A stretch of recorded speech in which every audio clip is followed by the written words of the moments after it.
భీమవరంలో పశ్చిమ గోదావరి జిల్లా హెడ్ క్వార్టర్ అయిన భీమవరం నియోజకవర్గం సంబంధించి భీమవరం ప్రజలకి కాకుండా జిల్లాలో ఉన్న అన్ని నియోజకవర్గ ప్రజలందరికీ కూడా అన్యాయం జరుగుతుందనే విషయం మీద ఈ పత్రిక ప్రముఖంగా ప్రజల ముందుకు రావాల్సిన అవసరం ఏర్పడింది. ఏంటంటే జిల్లాలో విభజన అనంతరం గతంలో ఉన్నటువంటి జిల్లాలని విభజించి ప్రతి జిల్లా పార్లమెంట్ జిల్లాగా ఏర్పాటు చేయటం, అవి 26 జిల్లాలుగా మన రాష్ట్రాన్ని ఏర్పాటు చేయడం జరిగింది. గత ప్రభుత్వం హయాంలో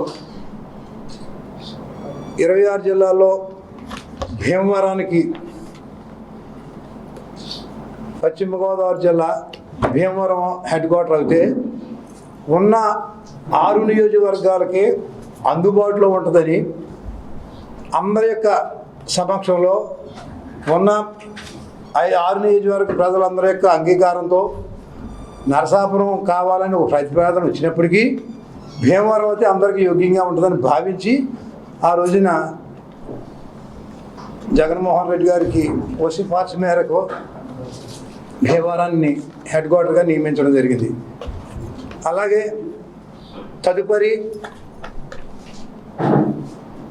ఒక కలెక్టరేట్ ఆఫీసు పరిపాలన యంత్రాంగం అంతా కూడా ఒకే చోట ఉంటే బాగుంటుంది, అందరికీ అందుబాటులో ఉండే స్థలాన్ని ఉంటే బాగుంటుందని భావించి భీమవరంలో ఉన్నటువంటి మార్కెటింగ్ యార్డ్లో 20 ఎకరాల స్థలాన్ని కేటాయించడం, తోటి పాటు ఆ భవన నిర్మాణాలకి దాదాపు సుమారుగా 100 కోట్ల రూపాయలు మంజూరు చేయటం, అది జీవో కూడా రావడం జరిగింది. అయితే ఈ మధ్యకాలంలో ఎందుకంటే ఆ రోజున ఆ స్థలాన్ని కేటాయించడం కనుక కారణం ఏంటంటే, ఒకటి నరసాపురం భీమవరం కాకుండా ఉన్న 6 నియోజకవర్గాల్లో కూడా నరసాపురం నుంచి భీమవరం వస్తే భీమవరానికి ట్రాఫిక్ అంతరాయం కలగకుండా నేరుగా అక్కడికి వచ్చే అవకాశం ఉంది. అలాగే పాలకొల్లు నుంచి కానివ్వండి, అలాగే ఆచండ నుంచి కానివ్వండి, అలాగే తణుకు, తాడేపల్లిగూడు, ఆఖరికి ఉండికి కూడా నియోజకవర్గాల నుంచి భీమవరానికి ట్రాఫిక్ అంతరాయం కలగకుండా అందరికీ యోగ్యకరమైనటువంటి ప్రదేశం అని చెప్పేసి ఆ రోజున అందరూ కూడా భావించి ఆ నిర్ణయం తీసుకోవాల్సి వచ్చింది. మరి ఈ మధ్యకాలంలో మరి ఉండి శాసనసభ్యుల వారు గతం 2-3 నెలల క్రితం ఒకసారి అక్కడ ఉండి నియోజకవర్గం పెదవేరం గ్రామంలో రెవెన్యూ ప్రారంభకులో కొన్ని ఉన్నటువంటి ఇళ్ళను తొలగించి ఆ స్థానంలో కలెక్టరేట్ ఆఫీస్ కట్టాలని ఆలోచించి ఇచ్చినట్టుగా తెలియవచ్చింది. గతంలో మేమందరం కూడా దాని మీద భీమవరం అన్ని పార్టీలు సంబంధించిన వాళ్ళందరూ కూడా స్పందించడం జరిగింది. అది అప్పుడు స్థానిక భీమవరం ఎమ్మెల్యే గారు ఎటువంటిది ఏం జరగదు, భీమవరం ఖచ్చితంగా భీమవరంలోనే కలెక్టర్ ఆఫీస్ ఉంటుందని చెప్పేసి ఆయన కూడా పత్రికాపూర్వకంగా కూడా చెప్పడం జరిగింది. అది కన్ఫర్మ్ అయిందని మేము అనుకున్నాం. అయితే ఈ మధ్యకాలంలో మరి ప్రస్తుత ముఖ్యమంత్రి గారిని కలిసి మరి మా కలెక్టర్ ఆఫీస్కి ప్రారంభోత్సవానికి మీరు రావాల్సి, శంకుస్థాపన ప్రారంభోత్సవానికి మీరు రావాల్సి ఉంటుందని చెప్పేసి వారిని అడగటం జరిగింది. ఇదంతా చూస్తూ ఉంటే మళ్ళీ దీన్ని అక్కడ తరలించేటువంటి ప్రయత్నం చేస్తున్నారు. దీని మీద మరి స్థానిక శాసనసభ్యుల వారు మరి ఏమీ మాట్లాడలేదు. దాదాపు 15 సంవత్సరాలు 3 పర్యాయాలు ఎమ్మెల్యే చేసి భీమవరం ప్రజలందరూ కూడా ఆయన మీద ఎంతో ఆశలు పెట్టుకుని ఆయన 3 పర్యాయాలు లెక్కించినప్పుడు కూడా ఇవాళ ఈ కలెక్టర్ ఆఫీసు విషయం వస్తే ఏమీ మాట్లాడలేదు. ఆయన మరి అపాయకరంగా ఏం జరుగుతుందో అసలు ఆయనకి ఈయనకి ఇంటర్లింక్ ఏమైనా ఉందా? అసలు ఆయనేమో collector office Bhimavaram head quarter అయినప్పుడు శంకుస్థాపనకి ముఖ్యమంత్రి గారిని మన భీమవరం ఎమ్మెల్యే గారికి పిలవాలి, కానీ ఆయన పిలుస్తామంటే మరి అసలు ఏం జరుగుతుందో తెలియటం లేదు. మరి ఇదంతా కూడా ప్రతి ఒక్కరు భీమవరం ప్రజలందరూ కూడా చాలా బాధపడుతూ ఉన్నారు. దీన్ని ఏదైతే ప్రభుత్వం కేటాయించినటువంటి 100 కోట్ల రూపాయలని బడ్జెట్ కేటాయించి స్థలానికి కేటాయించి ప్రజలకు అందరికీ యోగ్యకరమైన స్థలం ఉంటగా దాన్ని వదిలిపెట్టి ఎక్కడికో పక్క నియోజకవర్గం అంటే మరి ఉండి నియోజకవర్గం అంటే కృష్ణా జిల్లాకి బోర్డర్లో ఉంది, అటువైపు వెళ్తే మరి ఈ ఉన్న 5 నియోజకవర్గాల ప్రజలందరూ కూడా మరి ఎక్కడికి వెళ్ళాలి, చాలా దూరంగా అయినటువంటి పరిస్థితి. ఇవన్నీ కూడా అర్థం చేసుకుని మనకి దీని మీద స్పందించి సరైనటువంటి నిర్ణయం తీసుకోవాలని చెప్పి స్థానిక శాసనసభ్యుల వారిని మేము కోరుతా ఉన్నాం. మరి మీరు కూడా ఈ సమయంలో కూడా మీరు సరైన నిర్ణయం తీసుకోకపోతే దీన్ని ఒక ఉద్యమ రూపంలో తీసుకెళ్ళి మరి ప్రజలందరినీ కలుపుకొని ఒక ఉద్యమంగా తీసుకెళ్ళి దీన్ని ఎదుర్కొంటామని చెప్పేసి సభాపూర్వకంగా మేము పత్రికాపూర్వకంగా మీ అందరికీ కూడా తెలియపరుస్తూ ఉన్నాం. భీమవరం నియోజకవర్గంలో నూతనంగా ఏర్పాటు కాబడిన పశ్చిమ గోదావరి జిల్లా యొక్క హెడ్ క్వార్టర్ని, కలెక్టర్ ఆఫీస్ని కేటాయించిన స్థలాన్ని మార్పు చేస్తున్నారన్న భ్రమలో మరి ప్రజలు పెట్టి ఏం జరుగుతుందో అర్థం కాని పరిస్థితిలో ఉన్న సందర్భంగా మనం ఇక్కడ సమావేశం అవడం జరిగింది. గత ప్రభుత్వంలో జగన్మోహన్ రెడ్డి గారు ముఖ్యమంత్రిగా ఉండగా జిల్లాల పునర్విభజనలో కార్యక్రమంగా మరి మన జిల్లాకి పశ్చిమ గోదావరి జిల్లా అని పేరును కేటాయించి మన గోదావరి జిల్లాల ప్రతిష్టని పెంచడమే కాకుండా గతంలో రెవెన్యూ హెడ్ క్వార్టర్గా ఉన్న నరసాపురం కాకుండా 7 నియోజకవర్గాలకి కొత్తగా ఏర్పాటు కాబట్టి పశ్చిమ గోదావరి జిల్లాలో ఉన్న 7 నియోజకవర్గాలకి మధ్యగా భౌగోళికంగా అందరికీ అందుబాటులో ఉంటుందని ఎంతో పరిశీలన చేసి పారదర్శకంగా భీమవరాన్ని జిల్లా హెడ్ క్వార్టర్గా ప్రకటించడం జరిగింది.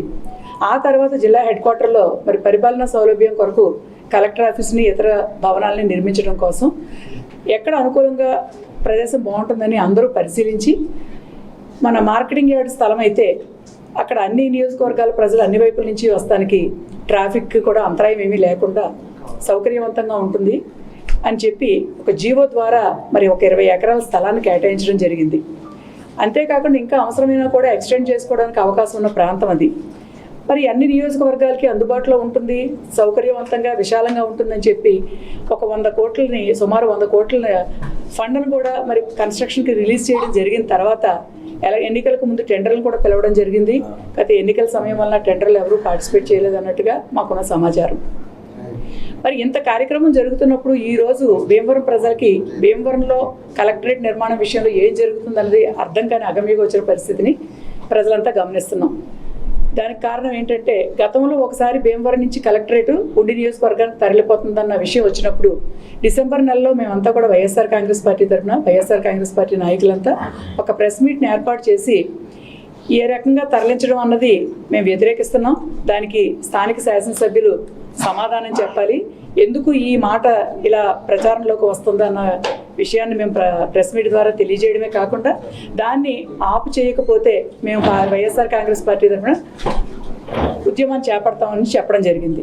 మరి ఆ వెంటనే మేము ప్రెస్ మీట్ పెట్టిన వెంటనే స్థానిక శాసనసభ్యులు అంజిబాబు గారు ప్రెస్ మీట్ని ఏర్పాటు చేసి మీరెవరూ కంగారు పడక్కర్లేదు, కలెక్టరేట్ భీమవరం నుంచి ఎక్కడికి తరలిపోవడం లేదని చెప్పి వివరణ ఇచ్చి ప్రజలందరినీ కూడా ఆందోళనకు గురి కాకుండా చేశారు.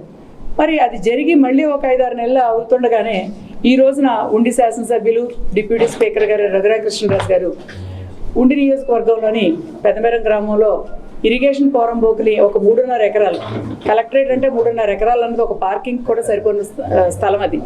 ఆ ప్రదేశంలో కలెక్టరేట్ని శంకుస్థాపనకి నేను చంద్రబాబు నాయుడు గారిని ఆహ్వానించానని చెప్పి మీడియాలో వస్తున్న వార్తలను చూసి మళ్ళీ భీమవరం ప్రజలంతా భయాందోళనకు గురవుతున్నారు.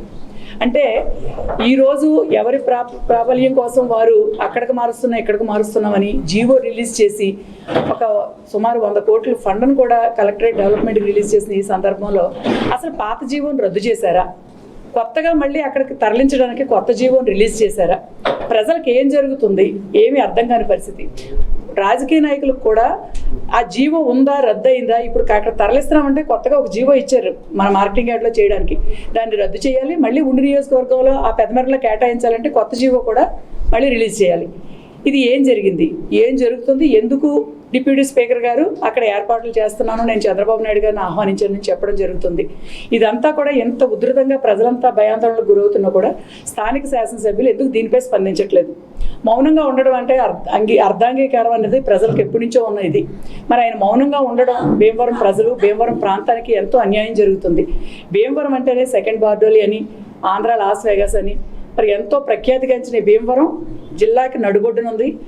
ఏ రకంగానూ ఎక్కడి ఒత్తిడికి లొంగకుండా పారదర్శకంగా అన్ని విధాల అనుకూలంగా ఉంటుందని చెప్పి జిల్లా హెడ్ క్వార్టర్ని ఇక్కడ కేటాయించడం కానీ, మరి నరసాపురం ప్రాంతవాసులు మాకు రెవెన్యూ హెడ్ క్వార్టర్ కూడా అక్కడ మార్చొద్దని చెప్పినా కూడా అందరు ఎమ్మెల్యేల సమన్వయంతో ఎక్కడ అనుకూలంగా ప్రజలకు అందుబాటులో ఉంటుందన్న ఆలోచనతో ఈ ప్రాంతాన్ని ఎంపిక చేసినప్పుడు మరి ఈ జరుగుతున్న కార్యక్రమానికి సమాధానం చెప్పాల్సిన బాధ్యత, ప్రజలకి ఈ ఆందోళన నుంచి క్లారిటీ ఇవ్వాల్సిన బాధ్యత స్థానిక శాసనసభ్యులకు ఉంది.